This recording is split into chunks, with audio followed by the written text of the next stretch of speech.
This is Father Jacob-Bertrand Janczyk. This is Father Joseph Anthony Kress. Welcome to Godsplaining. Thanks to all those who support us. If you enjoy the show, please consider making a monthly donation on Patreon. Be sure to like and subscribe to Godsplaining wherever you listen to your podcasts. Father Joseph Anthony. Howdy. How you doing? Not too bad. Not too bad. We're getting through things. Yeah, take it one day at a time. And Okay. Why would you do anything other than that? Because that sounds like barely surviving. Yes. Okay, that's great. But sometimes you get in those modes where it's harvest time and you gotta just work hard and keep it going and just like take it one step at a time, one day at a time. It's beautiful. Yeah. Real encouraging to us all. Thank you for tuning into this episode of Godsplaining. Cool. Well, we're like middle of summer. Somewhere in there. Yeah. Somewhere. July. It's probably just getting warm in New Hampshire. Probably You know? at this point. Yeah. That's right. Yeah, you're Yeah, just getting ready kicking to in. see the sun. Yeah, but today is the 11th I believe the air date is 11th on this. of Yeah. July, Yeah. which, if you say it a different way, is 7-Eleven. That's right. Which is a store, a gas station, convenience store. Convenience store. Mm-hmm. I've probably been in one like 6 times in my life. Okay. That's it, Yeah. which isn't a lot.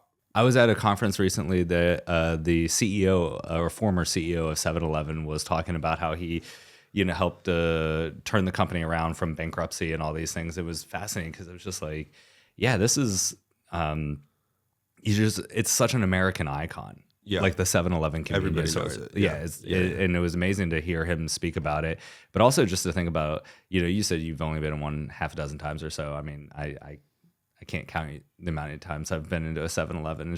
It's always there when you need it. Yeah. And the little like hot dogs on the rollers that are there for like, all day long, but they're always there when you need them. They are good. Yeah, they are good. Well, I shouldn't say that. I've had a rolled hot dog before, but I've never had one from 7-Eleven. But It hits different, man. It hits I'm different. sure it hits. Yeah. And it's different. I'm sure it's both of those. All right. Well, we're gonna carry on in this vein. Sure. So Yeah. you like road trips. I do love I road think more trips. than I do. Mm-hmm. I I'm love not to drive. Yeah. Yeah. Not so much for me. That's It's okay. all right. Yeah. But okay. So I was gonna say like favorite 7-Eleven celebrity, but how about we just go a little more Yeah. broader? Road trip snacks. Yeah. Yeah. So on a road trip, when you stop at a gas station, what's your go-to pickup? Well, and you can tune into this episode that aired a while ago, Mm-hmm. Optimism, Pessimism, or just virtue of complaining. There's so many episodes that kind of give away my Your my dispositions approach of to life. answers. Yeah. So I was going to say things that I will not take on a road trip. Gosh. I at least come up with one. Beef jerky. You refuse Never. to have that in the car? Yeah, no. Nasty. Sorry. I know a lot of people love it. It's probably a me thing, but Yeah. it's nasty. But I'm in coffee of some sort. Okay. But that's not usually like from a 7-Eleven. Yeah. So we'll Well, I mean, need there that. is 7-Eleven coffee. That's a Yeah, real no, thing. but it's usually something else. Yeah. But always cold, always iced. uh-huh. And then I would say some sort of like nerd gummy kind of things right now. Those have been on the top of the some Yeah. kind of candy, Sweet. sugar. So you go Yeah, sweet on this. I go sweet. You go sweet. Yeah, Nice. yeah. So All right. yeah, all right. or nerd ropes. So I'll tell that, and then I'll stop. Nerd ropes. So I took those were like the thing when we were like kids. Yeah, And yeah. Mostly because you could hit people with them and then eat them. So Okay, it's so, like yes. execution of justice. You and woke of- up and chose violence. I Yeah, of understand. course. Especially in the And- backseat of the car, like hitting your sister. Yeah, no, we weren't allowed to do that with parents around. But I was taking a road trip out to Colorado. We were driving out with a friend, and like nerd ropes came up, so we bought nerd ropes as we were going along, Right, like 3-day trip. And still, when we like drive, he lives in Indiana now, but he will like sometimes text pictures of like just random nerd rope stops. So nerd ropes, I'll put that at the top. Okay, all right, Anyways, all right, I'm done. So you go sweet on this. I tend to go salty with my snacks. I Go ahead. I'm pick just one salty. thing. I'm just Yeah, a salty okay. man. No, I like salty snacks on the road trip.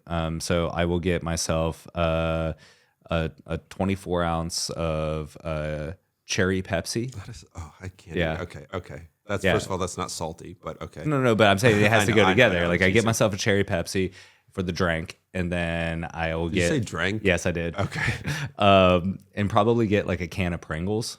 I can crush a can of Pringles in a single sitting and never think twice about it. And so, Just original. yeah, the red can, the Yeah. original. And so I'll get a can of Pringles and a cherry Pepsi. That's typically what I will go with. I will also get sunflower seeds if I'm driving long distances to help me stay awake. Because if you have a mouthful of sunflower seeds, you can't fall asleep or you'll choke and die. So it's a survival technique. It's a survival technique. Got it. Yeah. So I always have sunflower seeds in the door of my car. So that I don't like sunflower seeds either. Not because they're like gross. I just don't like cracking them. Yeah. So yeah. Anyways, well, that's good. Okay, talking about Happy American 7-Eleven. icons, 7-Elevens. All right, we're gonna hard pivot. No. Hard This is pivot. a smooth pivot. We're talking about American icon and 7-Eleven convenience store gas stations that are known all over the nation, right? Okay, a and hard now- pivot. I'm sticking to the hard pivot. So we're Another American icon. Okay. We are all over the nation. Yeah, the American icon. I don't know if it was within the last year we started. If you've been keeping track of like episode stuff, or if you haven't, but we kind of introduced this what? It's not a segment, but this A series is loose series series of Loose trying to cover seal. Lucille Ball series of trying to cover some more contemporary spiritual authors or influencers. Oh, Kind of 20th century spirituality. There So it is, today yeah. we're going to talk a bit about Bishop Fulton Sheen, Yes. who is contemporary in as much as he lived during the 20th century. So, and yeah, I think we can say an American icon. I think in ways Totally. probably 50 years ago everybody knew who Fulton Sheen was. Maybe a little longer than that now at this point. Yeah. But like our grandparents' generation, probably. Everybody knew who Fulton Sheen was, Catholic or not Catholic, sort of Absolutely. thing, and we'll talk about that. But now kind of lost to the. I would say like young adult Catholics have less of a sense, and the young adult world certainly has less of a sense of who he is. But at one point, certainly like an icon. I mean, he was on the cover of Time magazine. Totally. He won 2 Emmys, like all of these. So so we're going to talk about him. Maybe let's lay out a bit about his life, and then we can talk about some of the sort of things that he did and kind of the influences that he's had on the American church, but also I know, at least I'll speak for me, and the universal church, but also I think our own lives has very much shaped so. our Very much so. our own lives as priests. So Fulton Sheen, he was born in gosh, I can't read my own handwriting. He was born in 1895. Okay. Right, so just before the turn of the 20th century, died in 79. He was ordained a priest for the diocese. I believe it's a diocese, not archdiocese, right? Of Peoria. Peoria is just a And, diocese. in 1919. And then he was made an auxiliary bishop of the Archdiocese of New York in 1951. And then in 1966 was made the Bishop of Rochester, which was less of a promotion and more of a booting out of New York. Yes, it By was. Cardinal Spellman. Yes, it was. So that was got a bit contentious. I mean, it happens. Yeah. There's always political, Totally. whatever stuff. wow. But so he died as he was Bishop of Rochester. That was his sort of last post. He was also for a short stint in there. He was a bishop for the propagation of the faith. That's right. Yeah. So Yeah. I forget if that was. Well, it was a long stint. It was 16 years Yeah. that he served as the Propagation. promoter of the propagation of the faith. Just sort of like the evangelical kind of. Kind of like Mission. mission Yeah, oriented. exactly. So Yep. overseeing missions in developing countries and things Yeah. like that. Which is actually was the sort of cause of his being moved to Rochester. So I don't know if you know the story. A little bit. Yeah. So there was a big sort of fundraiser when he was auxiliary bishop of New York, and when he was the promoter of the propagation of the faith. There was a big fundraiser to raise funds and then to buy dried milk to send out to the missions. Great. For like people who were starving, just Right. like starving children, and that was fun. It was raised through like collections and parishes, and Sheen had donated a lot of his earnings. We'll talk about some of his work on TV and stuff to the propagation of the faith, to the missions, but also specifically to this fundraiser. And when they were collected by the Archdiocese of New York and sent out, the Cardinal Archbishop of New York, Spellman, at the time asked for the Archdiocese to be paid for the milk that was being sent. So it was given as a charitable gift, and then he wanted the diocese to be reimbursed after the diocese had paid, which was like millions of dollars. Wow. Sheen said, "No, we're not Sure. paying you for this thing, which was given by the people as a charitable gift to the poor. We're not paying for that." Yeah. So this argument got brought. So the two of them had an audience actually with Pius XII. Wow. Pope Pius XII at the time, and Pius XII sided with Sheen. But then through machinations, the Cardinal Archbishop of New York had a lot of clout and power. He was moved from New York to Rochester. He was also canned as promoter of propagation of the faith after 16 years of work, and apparently donating over $10 million of his own earnings from his TV gigs to it. So I mean, he has a long storied career as a priest and a bishop, so America's prelate in that way. But he was also extremely visible. Yeah. And so he started doing not only work with the developing countries and the missions, but he also started doing evangelical work and teaching the faith. Right. He had a very, very deep heart for educating. Right. And so he decided to kind of take this motivation, this education drive, and get a TV show. And so, right when TVs were ending up in the living room of every single American household, he got on those airwaves and started educating in the faith. He had a big old blackboard, and he would have a piece of chalk and write up there and things like that. And so a lot of his work and a lot of his kind of popularity, notoriety, all of that came from being on TV and really being a pioneer in that sense and stepping into that space when nobody else really was. But he did so in order to educate people on the faith. Right. Yeah, and it wasn't just like a rando, like public access TV. He was NBC. On NBC. Yep. He had 3 shows, and he was on NBC beginning in 1930 through 1968. So, 30 years. Yeah, 30 almost 40. Yeah, 38 years on television.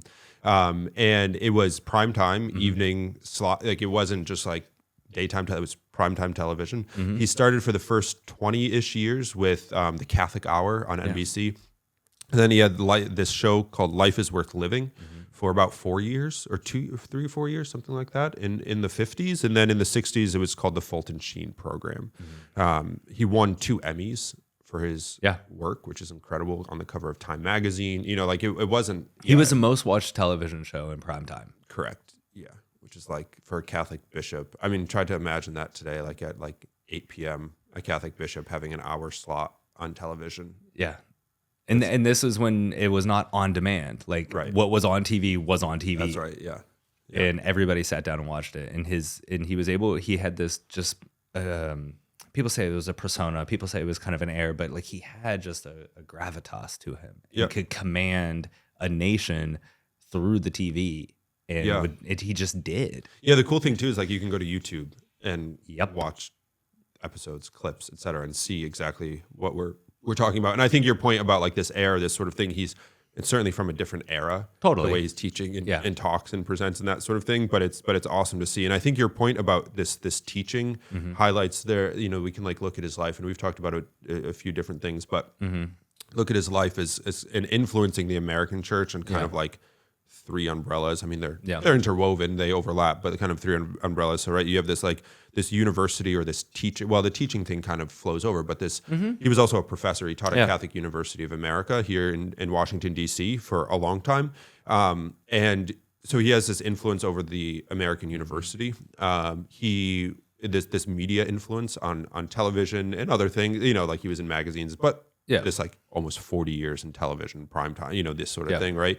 And then also, and we could talk about all of it, but his sort of his role in politics. Yeah. Often I think we think, and wrongly, I think there's a right way to do it, that like religion and faith ought not influence politics or vice versa. But like, it is the case that like we're, as Catholics, we're called to live in such a way that we sanctify the world in which we live, and we work to usher in the kingdom of God. Yeah, absolutely. Right? So it's funny, if you read some of his books, he was very anti-communist. Very anti. And even if you read, like, especially his book on, not especially, but even his book on Mary has a chapter on communism and being against communism and Our Lady and that sort of thing. So, but in any case, he's like the university, media, politics, involved in all of that and really influencing the church in these ways. Yeah, I remember his his autobiography, Treasures in the Clay, is such a beautiful book. And he was talking about his education, and he studied in Louvain, And when he was getting ready to sit down for his defense, or that they would kind of reveal how you did in the exam by the drinks that were served at the dinner table. If they served beer, that means you just passed. If they served wine, it's like you pass with distinction. If they served champagne, you pass with the like utmost distinction. And and he talked about how the champagne never tasted so good. That's like, so it was like just his writing style, and it drew you into that moment.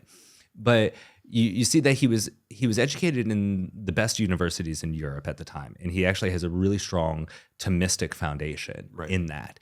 And he carried that and was able to translate it over to the masses by his media work and his publications and things like that. But he always had a heart for the traditions of the faith, and like almost being surrounded in those, like just totally immersed in them, so that then he would be able to teach in the classroom. And you can see so much in his writing style, in his media work, on the TV shows. Like, he is standing there. He sees himself as teacher. Yeah. You know, and he talks a little bit about that, like the influence of Catholic education in his own life and his upbringing, but then also being able to stand there like, as Christ the teacher. And so he took that role really, really seriously. And in many ways, you could see the rest of his work as actually being kind of a stream overflowing from his understanding of the work of education, Catholic education, and his role as in working with Christ as teacher. Yeah, and that also, it's true. But that, or with that, not but, it's not a contrary thing, but with that, it presumes that there's someone to be taught. Yeah, right. absolutely. So in like every great teacher understands that they're teaching not to a vacuum, but to particular people, and that like in the way Fulton Sheen taught. I mean, I would assume in the classroom. I have no experience of him in the classroom, but through his television shows, through his writings, through his books, some which are more kind of not academic, but like less spiritual and more kind of theological, like dogmatic, and then some that are more spiritual. Right. You can see that there's that he teaches with a passion because he believes ardently in like the dignity of the human intellect, of our in our ability to come to know, and not only know but to love God, and that there's like this passion and fire because he wants people to know Jesus Christ and to live a life like his show in a book too. That life is worth living. You know, like this idea that we're made to know and to love and to live with Christ, and you see this passion for that alive in all of these facets, from his politics to his media, his preaching, his teaching, all of it. It's contagious. We talk about, you know, there's a lot of jokes around about Fulton Sheen. He was America's bishop or America's prelate, and you know, he had such an influence. But look at how, like, he's not an idiot.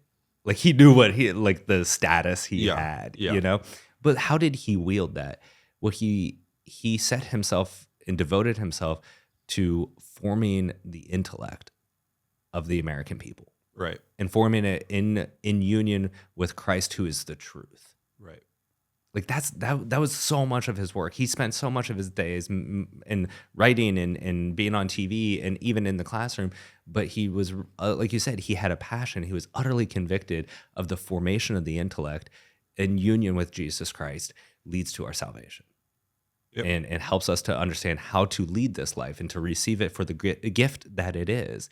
But he didn't downplay that. He wasn't trying to, you know, kind of sanitize this in whatever way, but he elevated the intellect of all the people that listened to him, that read his works and things like that. So I think it's a good point that you bring up, is like, he was such a devoted teacher, and that he respected the intellect of every single person and devoted himself to forming that and elevating them to Christ himself. Yeah. So we talked about these sort of general, like umbrella kind of areas where Sheen had influence. There are a couple themes or passions of Sheen that kind of stand out, at least from like, I was going to say my devotion. Do I have a devotion to Fulton Sheen? I think in ways, yeah. I do. I legitimately thought about taking his name as a religious name. Really? Yeah. Fulton or Sheen? Fulton. Okay. Yeah, I can't say L's though, so I figured that'd be weird if that was going to be the rest of my Fulton. Yeah. Hi, I'm Fulton. That's tough. All right. But two stand out. One, I'll take one of them anyways. Sure, And that's his love and devotion to the priesthood. He writes about the priesthood. He in various aspects, like the priest is not his own, right? That book rocked my incredible. world, man. Yeah. If you're thinking about the priesthood or want to know more about the priesthood, check that out. I read that book when I was in college, and I read kicked it. my butt. Me too, and then in the novitiate, and I think I read it again in formation, like at some point, maybe on retreat or something like that. And then also, it's not expressly about the priesthood, but his life of Christ. Yes, his biography of sort of Christ. Yeah, I love it. It's a chunker. It's a big read, but I think it's a great Lenten read because it walks. You walk through the all entire like life the of scriptures Jesus, and the life of Jesus. But those two stand out as like moments or things that highlight his love of Christ the priest and his participation in that priesthood and the living of that vocation. You were mentioning as teacher, and we really see him as teacher because in front of the camera, this is what he was doing, and in front of the classroom, but also in his sacramental like ministry. His offering of the sacrifice of the Mass, his exercising his priesthood in this way. It's a palpable reality that he believes in the priesthood and the efficacy of the priesthood. And it's an inspiring reality because I think currently in the current climate of the church, there isn't this like call to excellency and greatness in the priesthood and the beauty of the priesthood. Yeah. It's kind of been deadened over the last decade, I think. So he's somebody in the sort of American milieu that I think is inspiring in this way. Yeah, it makes you. I mean, I want to be a priest. I'm a priest, but like I was going to say, makes you want to be a priest. And be a good priest, or at least try to be a good priest. Yeah.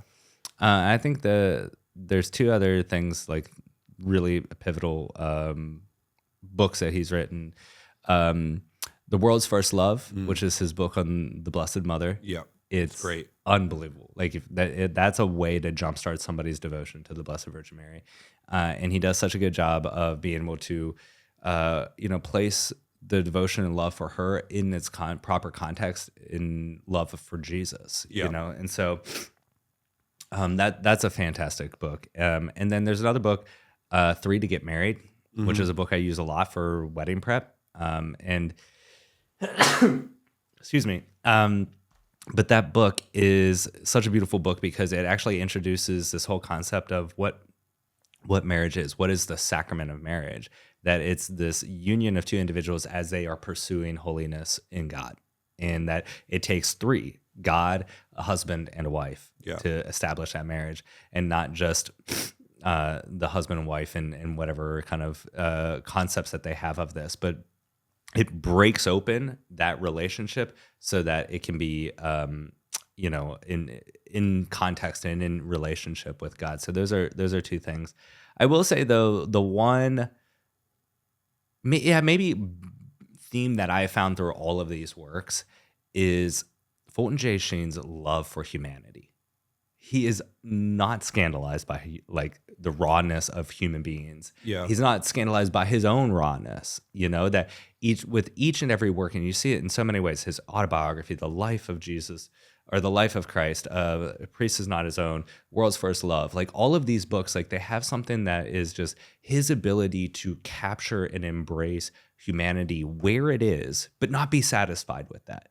And to lead it into a direction that's closer to Jesus is something that I think is the constant thread through all of it. So when we talk about, his life and his work and what he does is also this aspect of his example to embrace the rawness of humanity where it is, to not be scandalized by it. And I think that was what was so captivating by so many Americans that watched him on TV, that read his books. Like they just saw somebody who spoke, in today's he was real. He was just like spoke like, and it's like, yeah, he did, because he loved humanity. He wasn't afraid of it. He wasn't scared of it, but he could embrace it. Yeah. I remember, I've forgotten, I think it's him. You can correct me if I'm wrong, or maybe don't, and we can just pretend it was he who wrote it. But I don't remember which book, but there was in part of a book about, I think he was writing about prayer, right? And he talks about like morning meditation. This is Sheen, right? This is in A Priest Is Not Its Own. That's what I thought. Okay. And he talks about like, it's like drinking coffee before He said that female religious orders should be permitted to rewrite their constitutions and their rules to allow their sisters to drink coffee before Their morning prayers. And he stuff, said so with the invention of the electronic percolators for coffee, you can start a pot of coffee early in the morning and allow your sisters to drink coffee, then go to meditation so that they can have better prayer. And in my experience, the morning meditation without caffeine, it just becomes a nap or back to bed. So even that like little example, and he's not like going on about it in the, it's kind of a witty kind of comment. He's like kind of making a joke about it, but it's also like to the point that you're making that like